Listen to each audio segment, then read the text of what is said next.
cunugu markuu ku dhasho hadduu gabar yahay hadduu wiil yahay inaad ku faraxdo innaga waxaan ku faraxnaa wiilasha kaliya qofka markii wiil u dhasho waxa la yiraahdaa waa lagu farxaa markuu guursado waxa la yiraahdaa wiil iyo caana gabadhi waa la dayacay lama sheega xataa waxay daliil u tahay inaan wiilasha jecel lahay way daliil u tahay waxa dhinaca kale arkaysaa ilaahay markuu caruurta ka hadlayay wiilal iyo gabdha xataa haddii la tartansiiyo ilaahay wuxuu hormariyay gabdhaha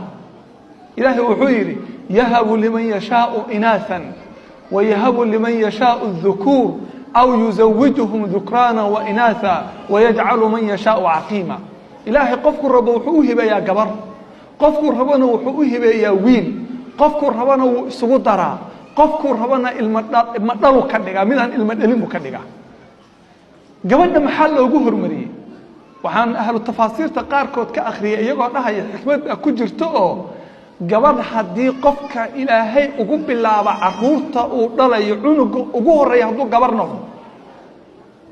qofkaasi barako iyo barwaaqo iyo khayr baa noloshiisa ilaahay uga dhiga sa ilaahay baa miftaax ka dhigay yahabu liman yashaa'u inathan wa alayr marka wiil iyo gabar wixii alla ku siiyaba ku farax cadaalad ma aha wixii alla qaybiyay inaad wiilkiina ku faraxda gabadhina ka naxdo waa mas'alo waxaad fiirisaan gabdhaha iyo wiilasha taariikhda soo maray Faatima binti Rasuulillah gabar bay ahayd u fiirsada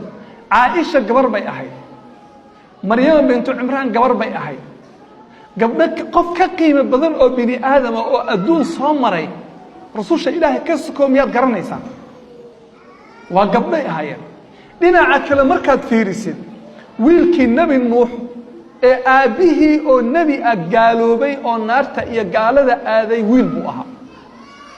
wiilka suuratul kahfi alla uu ka sheekeeyay oo uu dhahayay nabi khadar waxaan ka baqnay labadiisa aabbo inuu naar geliyo fakhashina an yurhiqahuma tughyaana wa kufra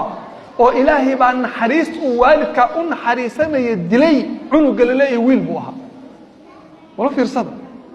wiil iyo gabar ma aha ee waa midkii ilaahay uu maslaxa iyo baraka ku galiyo marka waxa dhahdaa wixii alla ku siiyay wiil iyo gabar wuxuu yahay ilaahay baa qaybiyay ilaahay oo ii barakay mas'alaas waa mas'alo muhiim ah weeye inaad ku faraxdo cunug kasta ku dhasho